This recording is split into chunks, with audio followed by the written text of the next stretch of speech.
화양영화 제8편 군체. 안녕하세요, 라일라입니다. 안녕하세요, 정한슬입니다.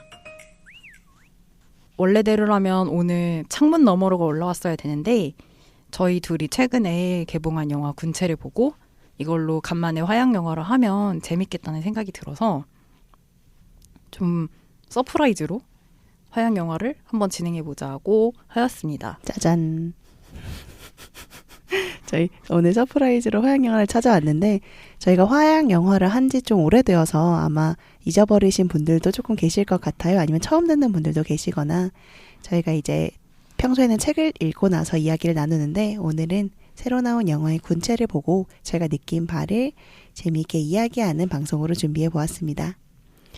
네, 그래서 원래라면 창문 너머로가 와야 하는 날짜가 맞는데 영화라는 게 아무래도 개봉 일자가 있고 또 다 같이 볼 수 있는 시기가 있는 매체다 보니까 좀 부득이하게 화양영화를 먼저 하고 그 다음에 창문 너머로를 하기로 했습니다. 그래서 오늘 화양영화 나가고 다음 주에 화양영화 유튜브가 나가고 그 다음 주에 창문 너머로가 방송될 예정입니다. 네, 저희가 지금 매달 한 권의 책을 나가고 있는데 이번 달에는 화양영화만 나오고 다른 방송은 안 나오는 거 아니야? 라고 걱정하실까봐 그냥 두 편을 준비해 왔거든요. 그래서 화양영화는 저희 스페셜 방송으로 즐겨주시고 원래 나와야 하는 창문 너머로 본 방송은 2주 뒤에 찾아오니까 이번 달에도 책 한 권을 잘 즐겨주시면 좋겠습니다. 네, 군체를 만든 연상호 감독은 영화 감독이자 만화가로 1997년 감독 데뷔 이후 돼지의 왕, 사이비 등 사회 비판적인 메시지를 담은 저예산 애니메이션 영화 위주로 작업하다가 2015년 첫 실사 영화 연출, 부산행을 맡아 1000만 관객을 달성한 이후 애니메이션과 실사 영화, 드라마 연출을 오가며 다양한 장르에서 활발하게 활동하고 있습니다. 사실 제가 이거를 하자고 한 가장 큰 이유는 전지현 씨 때문인데 감독을 소개해야 되니까 연상호 씨 이야기를 하게 되었지만 사실 제가 이 영화를 하자고 선택한 이유는 전지현 씨, 전지현 배우님, 전지현 씨라고 하니까 너무 갑자기 친근하게 내가 불러버렸네. 전지현 배우님과 김신록 배우님 그리고 신현빈 배우님. 신현빈 배우님 맞지? 맞을 거예요. 이렇게 세 분 때문이라는 것을 알려드립니다. 절대 연상호 감독 때문은 아니에요. 네. 오늘 저희가 소개해드릴 영화 군체는 어느 날 갑자기 한 빌딩 안에 좀비 바이러스가 퍼져 모든 출입구가 봉쇄된 가운데 살아남아 이곳을 탈출하기 위해 애쓰는 사람들과 점점 진화하는 좀비들 사이에서 벌어진 한국형 좀비 스릴러 영화입니다. 진화와 퇴화를 구분할 수 있는가? 약간의 미리 말씀드리자면 저희 약간의 스포일러가 포함될 수도 있습니다. 어디까지를 스포일러로 생각하시냐에 따라 다르긴 한데 저는 약간이 아니라 완전히 스포일러가 포함되어 있습니다. 저는 약간입니다. 네. 어쨌든 스포일러가 포함되어 있습니다, 여러분. 네, 혹시 영화를 아직 안 보신 분들이나 아니면 스포일러가 너무 싫으신 분들은 영화를 보신 다음에 저희 방송을 들으시기를 추천드립니다. 네, 저는 일단 군체가 굉장히 빠르고 장르 감각이 좋은 영화라서 킬링타임용 대중 영화로 아주 적절하지 않았나라는 생각이 들어요. 특히 속도감이 좋아서 저는 워낙 빠른 거 좋아하니까 아쉬운 부분이 없는 건 아닌데 이거 좀 아쉽다 하면은 아쉽다는 것을 곱씹기 전에 바로 전지현 씨를 보여줘서 아쉬워? 전지현 씨가 나오는데 아쉬워? 약간 이렇게 저를 만들어가지고 뭐 이렇게 곱씹지 않고 전지현 씨를 그냥 바라보는 그런 영화가 되었습니다. 그게 뭐 대중 영화로서 장점이라면 장점인 것 같죠? 특별히 깊게 생각할 필요 없이 그냥 즐기면 되니까. 그렇죠. 엄청 장점이죠. 그리고 연상호 감독이 그때 부산행을 나오게 한 이후에 이제 이렇게 새로운 좀비 영화를 들고 나왔는데 부산행보다도 재미있다라는 평도 있고 약간 괜찮다라는 평이 많아서 한선님 말씀하신 것처럼 전반적으로 속도감이 굉장히 빠르기 때문에 제가 느끼기에는 불호가 많이 없지 않았을까 싶은 정말 대중적인 영화였다라고 생각이 들었습니다. 그래서 그렇게 특별히 깊게 생각할 필요 없이 모든 설명은 좀 그렇다. 아무튼 거의 대부분의 설명을 인물과 장면이 해주고 흘러가는 대로 몸을 맡기면 이 롤러코스터를 탈 수 있다. 전지현 씨의 얼굴을 바라보며 롤러코스터를 탈 수 있다. 아주 중요합니다. 그렇죠. 그리고 굉장히 내용이 쉬웠어요. 이런 복잡한 내용을 이해할 필요가 없었기 때문에 굉장히 떠먹여주듯이 모든 줄거리를 설명해주는 영화였기 때문에 약간 대부분의 사람들이 무슨 말인지 알겠다. 대충 이런 식으로 흘러가겠구나라고 생각한 것 같고 약간 그래서 클리셰가 굉장히 많거든요. 이 영화 속에. 그렇긴 한데 그 클리셰들이 있어서 너무 뻔해라고 느껴지기 전에 속도감이 치고 나왔기 때문에 그냥 전반적으로 약간 잘 짰구나. 다 클리셰긴 한데 클리셰를 잘 배합했다? 이런 느낌이 좀 들었던 것 같아요. 맞아요. 라일라님 말씀하신 대로 특별히 생각할 필요가 없고 슉슉 지나가서 저는 제가 릴스나 쇼츠 이런 거를 거의 보지 않는데 그런 느낌의 영화가 아닌가? 이런 생각이 들었어요. 그래서 그런 의미로는 아주 현대인에게 걸맞는 현대적인 장르 영화이지 않았나라는 생각이 듭니다. 네. 그리고 이 군체를 제가 보러 갔을 때 제가 크게 스포일러 없이 보러 갔었거든요. 그래서 포스터를 봤는데 포스터만 봤을 때는 이게 무슨 내용인지 잘 모르겠는 거예요. 이게 좀비 얘기라고는 했는데 이게 약간 무슨 이미지지 싶었는데 이제 보고 나오니까 약간 포스터가 보였고요. 약간 이 좀비들이 연결된다는 게 다른 좀비 영화와의 약간 차이점인데 이 좀비들이 연결되는 매개체의 이미지가 약간 하얗고 좀 끈적거리는 그런 액체의 이미지예요. 약간 버섯 같은 균류나 아니면 곰팡이처럼 하얀 포자에 뒤덮이는 이미지에다가 약간 거미줄 같이 이렇게 길게 늘어지는 느낌도 있고 약간 토하는 장면이랑 연결되면서 좀 역겨운 이미지도 같이 섞여 있고 한데 쭉 보면서 되게 사람들이 일반적으로 징그럽다? 약간 역겹다라고 생각하는 이미지를 잘 만들었다라는 생각이 들었어요. 그리고 저걸 뭘로 만들었을까도 좀 궁금하긴 하더라고요. 저는 포스터를 안 보고 가가지고 사실 무슨 말씀 하시는지는 잘 모르겠지만 어쨌든 포스터가 뭔가 그런 의미가 있는 그런 장면을 당연히 썼겠죠? 영화니까. 보여드릴게요. 제가 군체 포스터를 갖고 왔는데 이렇게 생겼어요. 그래서 처음 봤을 때는 이게 뭔지 모르겠는 거예요. 이게 뭔 내용이야? 했는데 보고 나오니까 뭔가 그런 느낌이 있다? 라는 생각? 근데 이 포스터만 보면 제가 여기 전지현 씨가 안 나왔으면 절대 이 영화를 보지 않았을 것 같은 포스터긴 하네요. 딱 봤을 때 이미지를 잘 이해하지 못하겠는데 뭔가 약간 사람으로 보이는 여러 가지 하얀 형체들이 하얀 거미줄에 막 뒤덮여 있는 그런 이미지긴 하거든요. 그래서 이게 보고 나니까 이게 이래서 이런 포스터를 썼구나라는 생각이 좀 들었습니다. 그런 이미지 연출을 좀 잘했다는 생각이 들었어요. 전반적으로. 그래서 포스터 얘기하셨으니까 제목 먼저 또 얘기를 해보자면 군체라는 이 제목은 동시에 이 영화의 주요 소재이기도 합니다. 구교환 씨가 연기한 서영철 씨가 이 영화의 악역이고요. 서영철은 어떠한 이유로 좀비를 만들어내는데 그냥 좀비가 아니라 하나로 연결된 좀비, 즉 군체를 만들어내려고 해요. 실제로 어느 정도는 성공하기도 하고 이 군체라는 건 다수의 개체가 하나의 집단처럼 기능하는 구조를 의미하는데 실제로 영화 속의 좀비도 서로 정보를 공유하면서 점점 더 진화라고 볼 수 있을 만한 무언가를 합니다. 근데 저는 이제 이런 걸 보면서 이런 개체를 좀비라고 부를 수 있을까? 라는 생각도 되게 많이 했어요. 그러니까 이게 좀비의 저변을 넓힌다고 볼 수 있는 건지 왜냐하면 우리가 지금까지 미디어 속에 자주 보던 좀비랑은 확실히 좀 다른 게 된 것 같다. 물론 서양에서 소위 자주 쓰는 좀비와 우리나라에서 만들어낸 좀비도 좀 다른 모습이긴 하지만 어떤 공통점이 있었는데 이 군체라는 영화에서 나오는 좀비는 지금까지의 좀비의 계보를 잇는 좀비라고 볼 수 있는가? 약간 그런 생각도 제가 들긴 했고요. 근데 뭐 어쨌든 감독이 일단 좀비라고 했고 그치. 창작자의 의견은 중요하죠. 숙주가 인간이고 전염성도 있고 몸이 뻐거덕대고 죽었어야 할 생명체가 물론 죽긴 했지만 살아있는 것처럼 움직이니까 뭐 광의의 좀비라고 볼 수 있겠죠? 그러니까 기본적으로 좀비가 어쨌든 시체가 살아요. 움직이는 이미지이잖아요. 그러니까 죽었는데 그게 일어나서 이제 관절이나 이런 것들을 살아있을 때와 다르게 움직이면서 의지나 어떤 영혼이 없이 돌아다니고 사람을 공격하고 그것이 바이러스로 퍼지는 이런 공통점들을 좀비물들이 가지고 있는데 근데 말씀하신 것처럼 이게 좀비인가라고 의문을 가지시는 것도 이해가 돼요. 뭔가 저는 보면서 계속 얘네들이 약간 속임수를 쓰기도 하고 서로 소통을 하기도 하고 이게 소통인가? 근데 그것도 약간 의문이에요. 그것도 이제 나중에 저희가 얘기할 테지만 그렇죠. 그런 것들에 대해서 보면서 약간 좀비긴 한데 정말 말씀하신 것처럼 약간 다른 좀비긴 하다. 근데 이것이 더 여기서는 진화했다라는 표현을 써요. 그 서영철 씨가. 근데 정말 진화인지 아니면 뭔가 다른 방향으로 진화는 어쨌든 앞서 나가고 성장한다는 의미가 있으니까 그런 거라고 볼 수는 없지 않을까 생각도 좀 들고요. 그래서 그 소통 부분에 대해서 얘기를 좀 더 하자면 이제 제가 좀 의문이었던 건 서로 연결되어 있는 거는 거의 확실한 것 같다. 근데 정보가 어떻게 주고받아지는 건지 잘 모르겠다. 그러니까 정보가 서영철에게만 가는 것 같다는 느낌을 제가 되게 많이 받았거든요.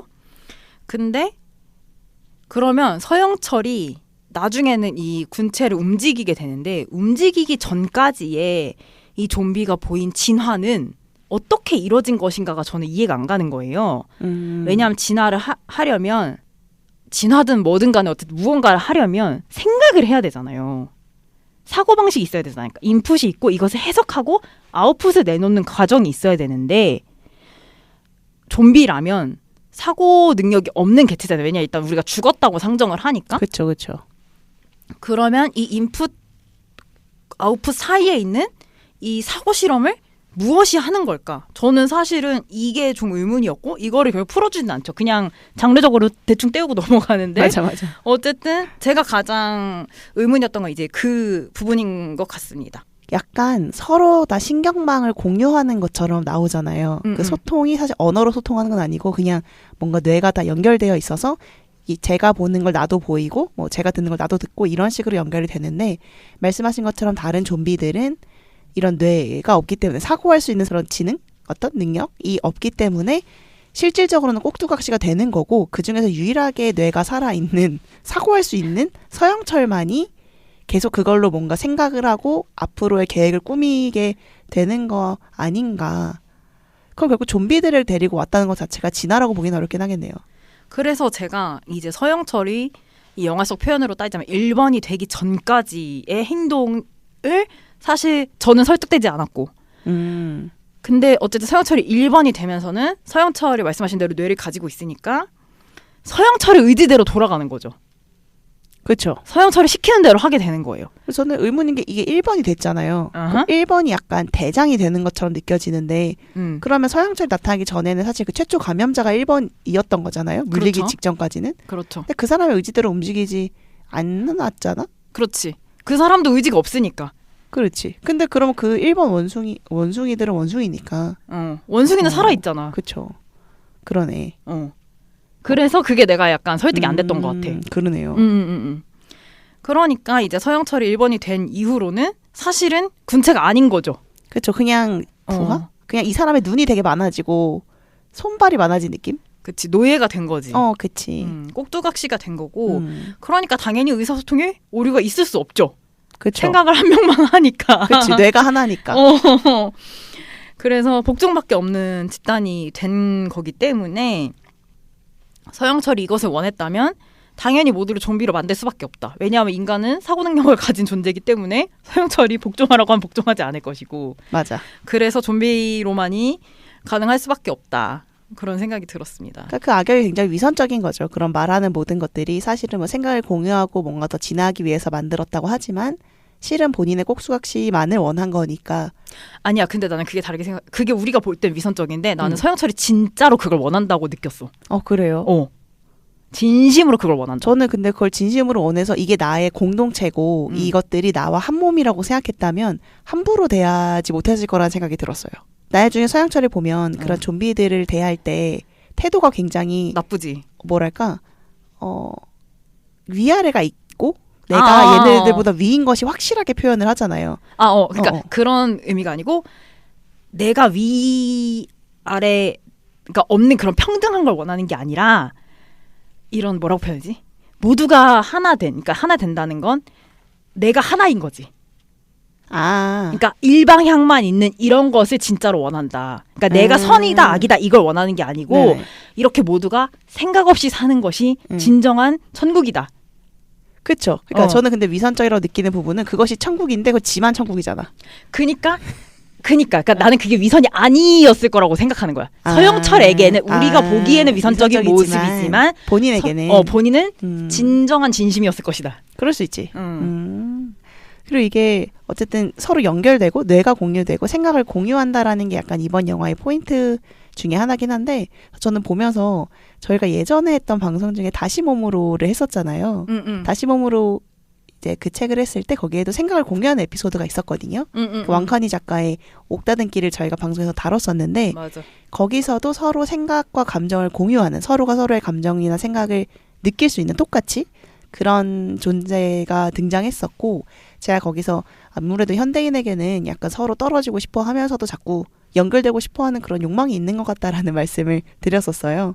근데 약간 그 생각이 또 들더라고요. 보면서 뭐랄까 이 영화 속에 그런 욕망이 실질적으로 등장을 한다기보다 그냥 이런 생각을 연결하는 거, 뭐 서로가 서로의 생각을 읽는 거 이런 스토리가 계속 인간사에 등장하는 것 자체가 우리가 어쨌든 사람의 마음을 읽고 싶은 서로의 생각을 알고 싶은 그런 욕망이 되게 큰 동물들인가 보다라는 생각이 좀 들더라고요. 독심술도 그렇고 서로의 마음을 읽게 되는 스토리는 특히 로맨스물에 엄청나게 많고 되게 고전적인 이야기들이고 그래서 이 영화도 어쨌든 생각을 공유한다라는 점에서 그것에 변주라는 생각이 들었고 근데 이제 장르가 스릴러기 때문에 생각을 공유하고 뭐 같이 소통이 통하는 것이 뇌를 함께 쓰는 것이 약간 스릴러적인 요소로 나가다 보니까 결국에는 조종으로 간 것 같긴 하지만 약간 그런 생각에서 그런 욕망이 저변에 깔려 있다는 생각이 또 들었어요. 우리가 그런 욕망이 있나 봐요. 상대방의 마음을 알고 싶은. 라일라님은 그때 제가 옥다den기 때도 느꼈는데 이런 생각을 진짜 자주 하시나 봐요. 저는 한순간도 이런 생각을 하지 않았고 그냥 이런 사람의 마음을 읽고 싶은 욕망에 대한 저는 그런 생각 되게 많이 해요. 왜냐면 사람들 SNS를 하는 걸 보면서 그 생각을 하거든요. 근데 그때도 말했지만 저는 그런 거 이제 안 하고 관심이 없는 사람이기 때문에 그런 것 같고 이것의 장르는 SF입니다. 메인 장르는 SF예요. 스릴러라고 뭐 얘기할 수도 있긴 하지만 어쨌든 주 맞아. 장르는 SF고. 맞아, SF입니다. 그래서 군체 제목에 대해서 얘기하고 있었는데 저는 그런 의미로 이게 영어 제목이 콜론이거든요. 그래서 저는 그 제목이 이제 훨씬 더 제가 느끼기엔 좋다고 느꼈어요. 왜냐하면 콜로니는 식민지라는 뜻도 있거든요. 그리고 균락이라는 뜻도 있어요. 한국어로. 그러니까 식민지는 여러분이 다 아실 거고 균락은 제가 찾아보니까 경리된 한 개의 세균 또는 여러 세균의 무리에서 유래하여 배지상에 증식된 세균의 집합체 또는 무리라는 뜻이거든요. 그러니까 이게 하나로부터 증식이 되는 거지. 조건이 맞아지면. 그래서 식민지라는 뜻과 균락이라는 뜻이 겹쳐져서 저는 영어 제목이 좀 더 잘 살린 것 같다. 뉘앙스 자체는. 군체는 어쨌든 집단성이 좀 더 강하고 지금 말씀하신 콜로니는 하나로부터 나갔다는 게 훨씬 더 강하니까. 그런 것도 있고 식민지라는 뜻 때문에. 그렇죠. 그래서 저는 아까 라일라님이랑 이제 위선적인 이런 얘기도 했지만 저는 서영철이 본인이 만들어낸 이 군체로서의 좀비를 결국은 전혀 이해하지 못한 게 그의 패착이었다. 이런 생각이 들더라고요. 말씀하신 것처럼 서영철은 이제 이 좀비 집단을 되게 무시하고 못된 말을 엄청 많이 하는데 메커니즘을 사실 이해하지 못하기 때문에 자기가 답답한 거죠. 자기가 생각한 것과 다르니까. 그래서 저는 이거를 의상에서 되게 많이 느꼈는데 서영철의 옷을 보면 그 라일라님 말씀하신 하얀 무언가 저는 약간 진액처럼 점액질처럼 느껴졌는데 맞아요. 거미줄보다는 이제 그게 어깨 쪽에만 묻어 있어요. 그래서 그 검은 옷 위에 약간 그렇게 묻어 있어서 약간 패션처럼 일부러 그렇게 찍힌 옷처럼 느껴질 정도로 되어 있는데 최현석이라는 인물은 본인이 의도하진 않았지만 거의 좀비의 피와 점액질을 뒤집어 쓰는 순간이 있고 그 다음에 권세정 같은 경우에는 본인이 의도해서 일부러 그런 겉껍질을 뒤집어 쓰는 장면이 있잖아요. 그게 순간이지만 군체 일원으로 받아들이는 장면으로 보인단 말이에요.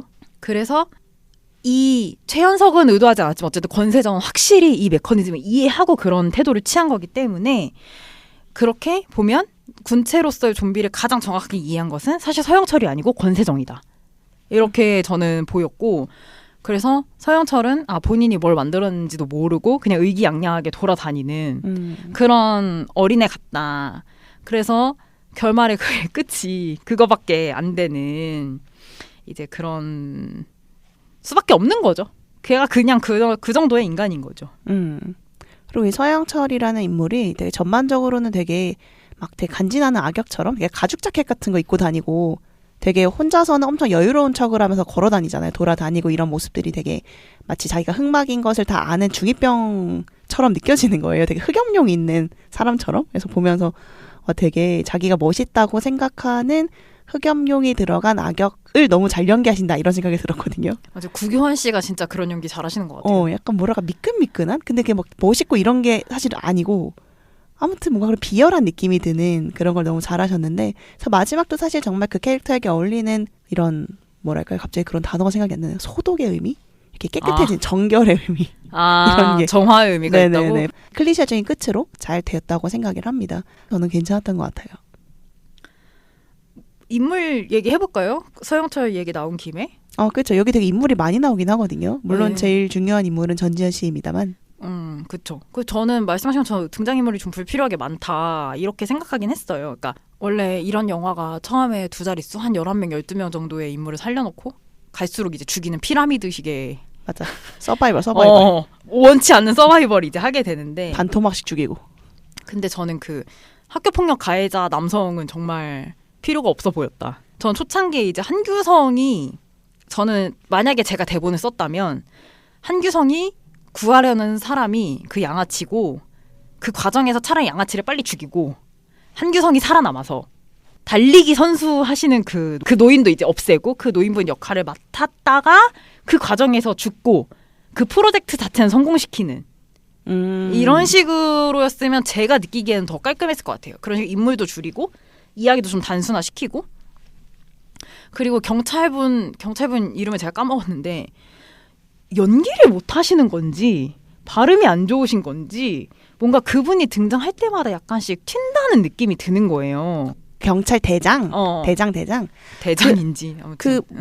팀장. 맞아. 그 잡으러 들어온 사람. 저는 경비 아저씨인 줄 알았네. 그분 너무 연기 못 하시던데요? 죄송합니다만 너무 연기를 못해서 그 딕션이나 이게 너무 계속 어색한 거예요. 그러니까 저는 그분 연기를 못하는 건지 그냥 전달력이 부족한 건지가 이제 구분이 안 되는 거예요. 사실 근데 거의 비슷하긴 하지. 느껴지는 어색함은. 그렇지. 그래서 그분이 등장할 때마다 약간 위화감이 들고 그분이 근데 짧게 등장하는 분도 아니고 엄청 중요한 역할인데.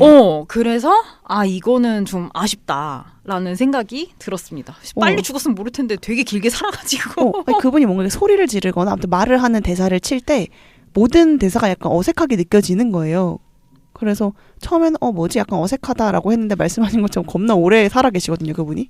그래서 쭉 보면서 다 연기를 어느 정도 이렇게 막 튀지 않게 하시는데 그분의 연기가 너무 튀어서 저도 약간 보면서 깨는 느낌들이 있었고, 아까 양아치를 말씀하셨는데 그 양아치가 그 등장할 때에는 되게 눈에 띄는데 그러고 나서 존재감이 정말 하나도 없거든요. 근데 그 한규상 씨가 양아치가 아니라 그 여학생을 구하게 하는 장면은 저는 그 양아치의 존재감보다 그 여학생 때문에 그렇게 한 것 같았어요. 그러니까 그 여학생이 모든 민폐캐를 다 끌어안아야 되기 때문에. 공포영화를 보면 항상 이 초반부에 되게 비명을 지르거나 이런 징그럽거나 끔찍한 장면에 막 비명 지르고 멘탈 나가고 그래서 막 팀의 발목을 잡는 그런 민폐를 끼치는 여자 캐릭터가 등장하는 것이 굉장히 일반적이고 굉장히 여성 혐오적이에요. 보통 그리고 그런 민폐캐를 사람들이 막 싫어하고 보면서 쟤 왜 저래 이렇게 싫어하게 되고 그런 캐릭터가 되게 일찍 죽는 것이 약간 그 장르의 룰인데 여기 나오는 민폐 여학생은 민폐를 끼치면서도 겁나 오래 살아남는 거예요. 제 생각보다. 그래서 약간 의외인걸? 이런 생각이 들었었어요. 되게 오래 살아남았고 원래 더 일찍 죽었어야 되는데 그 이상하게 생긴 딱 봐도 걸려서 죽을 것 같은 커다란 두툼한 겨울옷을 왜 입고 있는지 저도 모르겠는데 그때 이제 그 찔릴까봐? 아니 그 향수 뿌리면서 그렇게 됐지. 적셔야 되니까. 그 적시면서 다른 뭐 바람막이 이런 거 입을 수도 있는데 그 친구만 되게 두껍고 약간 뚱뚱하게 느껴지는 엄청 커다란 패딩을 입고 있어요. 근데 그게 사실 몸을 더 둔하게 만들잖아요. 맞아. 그래서 그 캐릭터가 더 둔하게 움직이는 것처럼 더 약간 멍청하게 어리석게 행동하는 것처럼 느껴지게 만든다고 저는 생각했는데 근데 그 캐릭터가 이제 마지막에 개가천선하지 않고 지팔직곤하면서 사망하게 됩니다만 약간 보면서 이게 민폐도 민폐인데 그렇게 끝이 나는 거 보니까 굉장히 일관성 있는 캐릭터다. 그러니까 끝까지 되게 개새끼인걸? 이런 생각이 들어서 오히려 저는 약간 괜찮았고. 저도요. 저도 정확하게 그 점이 변화하지 않는 게 너무 중요하다. 중간에 약간 변화하는 척하다가 안 하는 것까지도 클리셰인데 근데 그것이 되게 그럴듯해. 일관성 있어 얘는. 그리고 이게 여담인데 중간에 카톡하는 장면들이 있잖아요. 근데 카톡 이름에 그 소은인가? 그 다른 학생은 그냥 뭐 김소은, 박소은 제가 성이 기억이 안 납니다. 이소은 이렇게 써 있는데 그 캐릭터만 땡땡땡 불량 학생 이렇게 저장돼 있는 거예요. 너무 진짜? 웃긴 거야 보는데. 권세정 교수님, 뭐 이소은, 근데 걔가 이름이 김철수면 김철수 불량 학생 이렇게 써 있어서 너무 관객이 그 이름 모를 거니까 해준 게 너무 웃긴 거예요. 그게 또 약간 재미있었던 점이었고요. 양아치는 정말 근데 온지도 모르게 사라져서 얘는 정말 초반에 약간 분위기를 잡기 위한 약간 얘를 협박하는 분위기를 잡기 위한 엑스트라였구나. 근데 그럼 더 일찍 죽었어도 될 텐데 이런 생각이 좀 들었습니다. 맞아요. 근데 라일라님 말씀대로 그 인물이 맡은 역할이 있기 때문에 시선을 주입시키는 그런 장면이 필요했다는 것도 이해하는데 근데 뭐 그렇게까지 필요한가? 약간 또 그런 생각이 드는 것도 사실이고 사실 그렇긴 해. 필요 없어 그렇게까지. 맞아.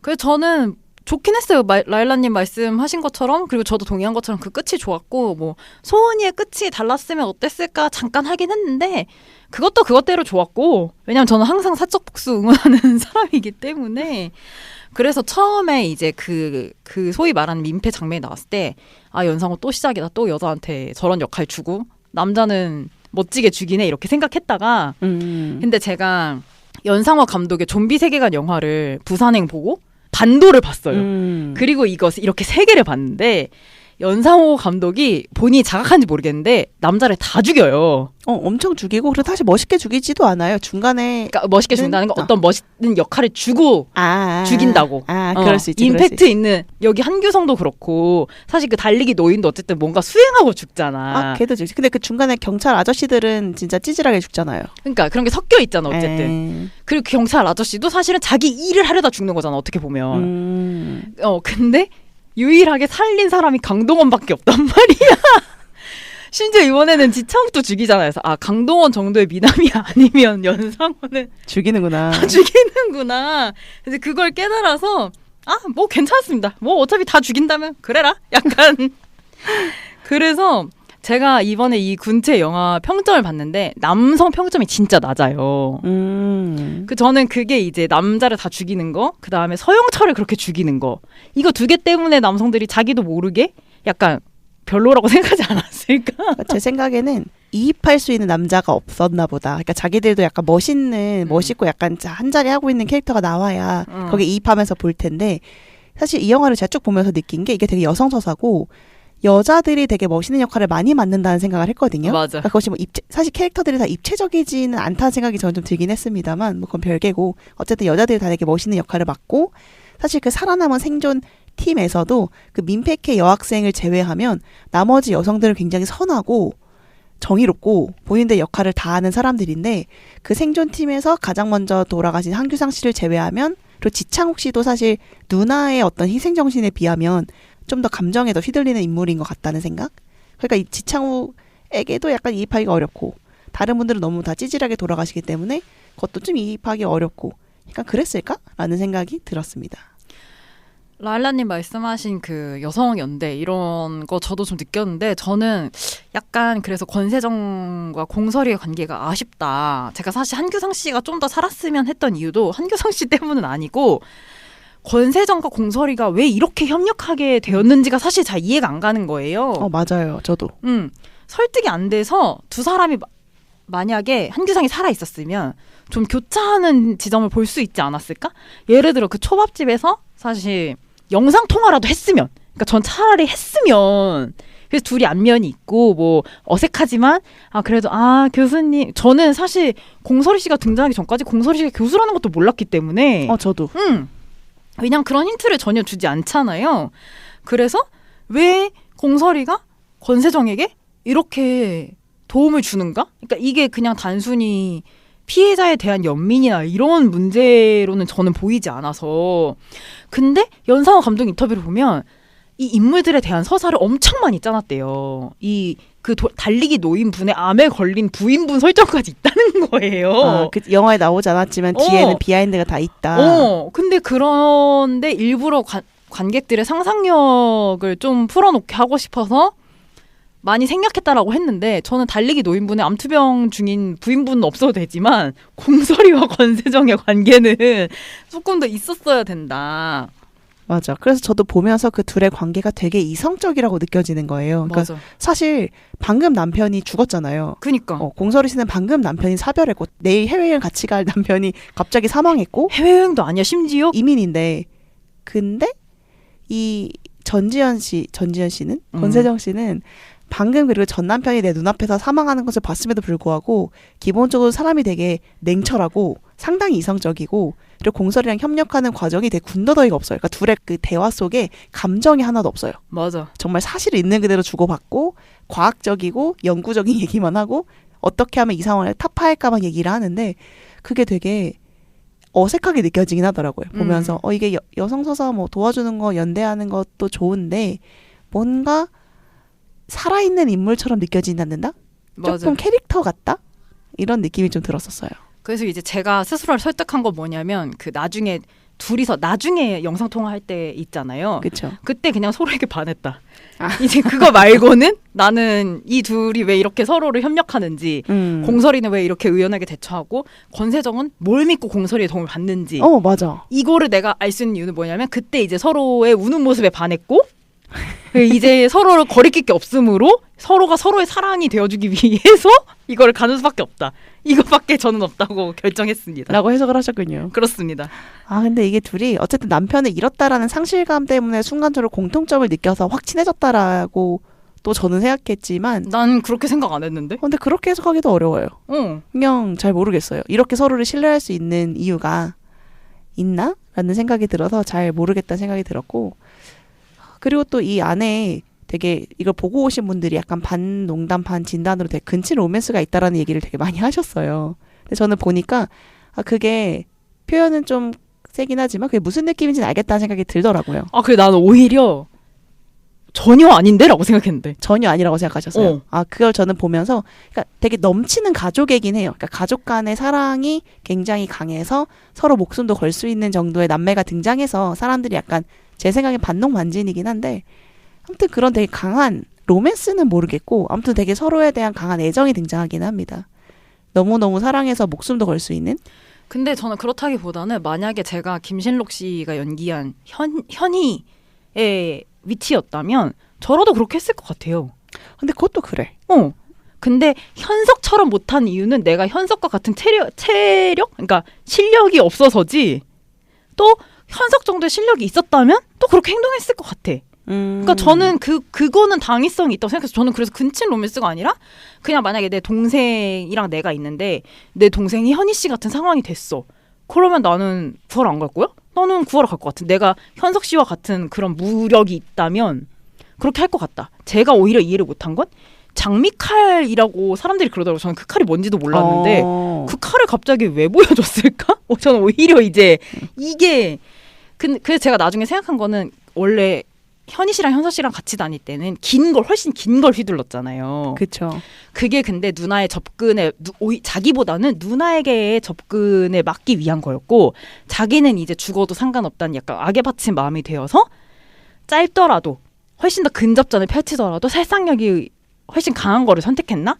전 약간 그런 생각이 들었어요. 저는 그 칼을 갑자기 샥 하고 원샷을 잡아주는데 칼을 위한 원샷을 잡아주는데 저 순간 이 칼이 PPL인가? 나도 이 칼이 뭔지를 모르는데 이런 생각까지 했거든요.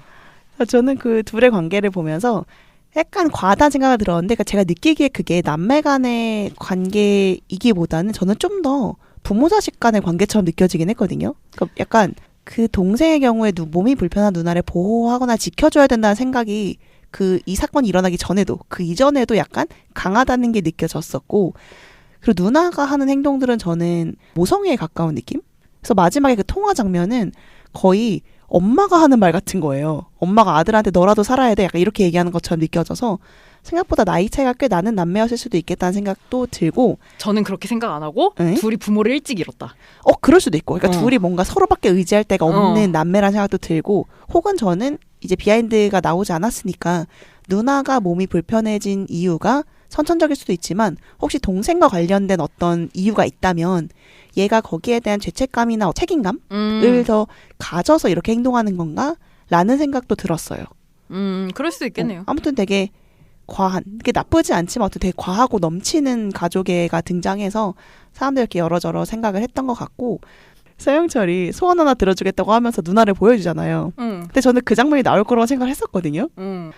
약간 누가 이 영화를 보고 나서 이 영화는 이거 이렇게 되겠는데 하면 다 그렇게 되는 영화였다는 거예요. 근데 제가 그게 막 생각이 나면서 이거 다 복선을 다 지키고 뭔가 클리셰를 다 지키는 그런 영화긴 하구나. 그게 재밌긴 한데 그렇긴 하구나 이런 생각을 또 했었어요. 그러니까 되게 충실한 영화야. 굉장히 클리셰에 충실합니다. 음. 근데 그게 사람들이 좋아할 만한 요소라서 그런 것 같고 그래서 제 생각에는 이걸 100점 주기보다는 다들 7, 80점을 주는 영화인 것 같은 느낌? 근데 제가 이제 예전에도 한번 얘기한 적이 있는데 저는 이런 식의 예상을 하나도 하지 않고 봐서 약간 작가가 울어 그러면 울고 화내 이런 사람이라고 했잖아요. 제 영화 때도 거의 비슷하거든요. 네. 그래서 거기서 현희 씨가 갑자기 일어나는데 어머 세상에 나는 아무것도 예상하지 않고 갔기 때문에 다 너무 즐거웠어. 저는 즐거웠어요. 근데 역시 역시 이런 생각이 들었어요. 뭐 할 때마다 역시 죽는군. 역시 저렇게 되는군. 역시 일어나잖아. 적중력 100%, 적중력 0%. 하지만 둘 다 즐겁다. 그리고 저는 이게 김신록 배우가 나오는지 몰랐어요. 영화 보러 갈 때. 뭘 알고 간 거야 도대체? 저는 일부러 스포를 하나도 안 보고 가요. 김신록 배우가 나오는 건 스포는 아니잖아. 아니, 아예 출연진이 누군지는 스포는 아니잖아. 출연진이 누군지도 안 보고 이 얘기가 무슨 내용인지 사실 안 보고 갔어요. 그랬는데 김신록 배우가 나오시길래 제가 최근이라기엔 좀 그렇지만 2-3달 전에 김신록 김신록 배우님이 하시는 1인극 연극을 봤었거든요. 근데 그때 너무 감명 깊게 그 극을 봐서 되게 팬이 됐는데 김신록 배우님이 나오시길래 또 굉장히 행복해하면서 봤습니다. 좀 더 나오시는 분량이 더 길어서도 좋았을 것 같아요.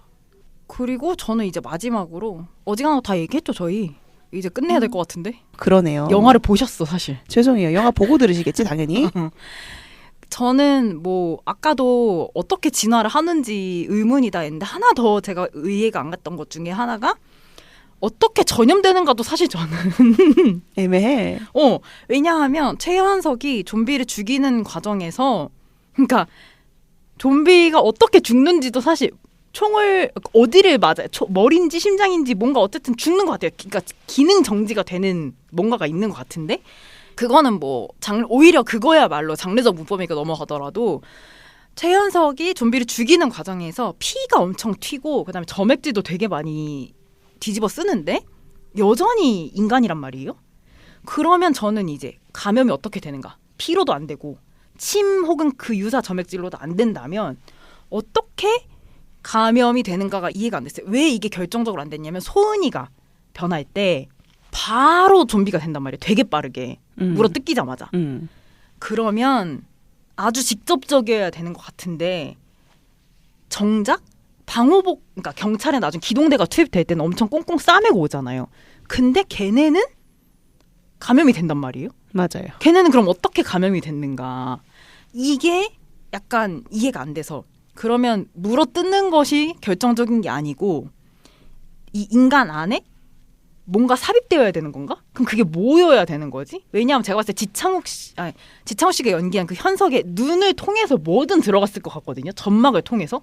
근데 뭐였는지 그거는 좀 아쉬웠습니다. 그리고 이제 나중에 좀비가 진화하다 못해 성대모사 하잖아요. 맞아요. 하지만 좀비는 숨을 쉬지 못하기 때문에 사람이 말을 하려면 숨을 쉬어야 된단 말이에요. 그래가 성대가 울리기 때문에 그런 성대모사는 할 수 없다. 이거는 아쉽다기보다는 뭐 재미는 있었지만 아니다.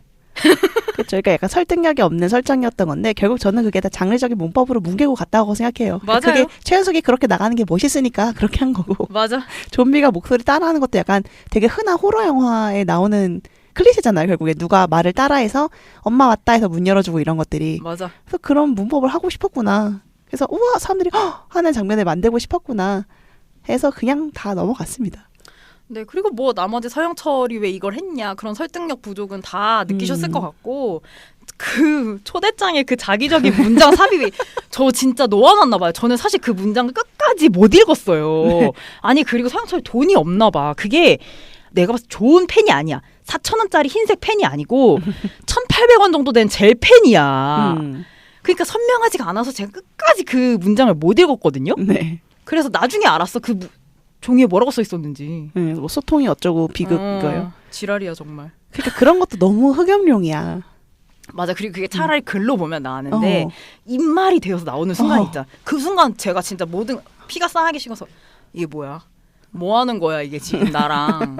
약간 이런 것 같아요. 그래서 앞에 사실 제가 말한 이런 게 설득이 좀 안 됐고 아쉽다 이런 거는 어떻게든 뭉개고 가는데 이거는 저는 진짜 못 뭉갰다. 이거야말로 뭉개지 못한 유일한 거 아닌가. 그래서 저는 이게 약간 메타적으로 이 사람의 이런 자의식 과잉과 되게 오글거리는 점을 강조하는 건 관객으로 하여금 약간 부끄럽게 느끼도록 하기 위한 설정인가? 근데 부끄러우면 왜 내 몫 씌워야 되냐고. 약간 그런 생각이 들었습니다. 네, 그러면 저희 이렇게 신나게 좀비 얘기, 군체 얘기 해보았습니다. 그래서 여러분이 어떻게 들으셨는지 모르겠지만 어쨌든 저희는 재밌었고요. 그래서 전지현 씨를 아주 길게 보아서 좋았다. 전지현 씨를 보면서 제가 뭘 느꼈냐면 고수도 나이를 먹는데 왜 전지현은 나이를 먹지 않을까? 저는 오히려 전지현 씨가 정말 나이를 먹지 않는다는 생각과 동시에 근데 약간의 그 더해진 세월이 원숭미를 너무 강조한다. 너무 맞아. 아름다우시다. 점점 더 아름다워지신다는 생각도 또 들었습니다. 맞습니다. 찬양을 덜 했네 오늘. 그러네. 다른 얘기 하느라고. 아무튼 그래서 여러분도 영화 보시고 들어주시고 아니야. 이미 보셨어야 돼. 죄송해요. 스포를 너무 많이 해서 네, 보고 그러니까 들으셨겠죠? 보시고 들으시고 보시고 들어주시고 어떻게 생각하셨는지 만약 재밌으셨다면 저희에게도 공유해 주시면 감사하겠습니다. 네. 저희 그래서 원래대로 다음 주 유튜브 나가면 그 다음 주에는 창문 너머로 방송해드릴 예정이니까 시간이 또 2주 생기셨네요. 이제 책을 읽으실 수 있는 여유가 생기셨어서 첫 장이라도 보고 오시면 또 다음 방송도 재밌게 들으실 수 있을 것 같습니다. 네, 다음 방송 창문 너머로는 6월 16일에 나가고요. 또 저희가 나름대로 재밌게 방송 준비했으니까 2주 뒤에도 많은 기대 부탁드립니다. 네, 그러면 저희 여기서 화양영화 마무리하도록 하겠습니다. 약간 더운 정한세 그리고 라일라였습니다. 프로페셔널 페미니스트가 되는 그날까지 페페였습니다. 띠리리.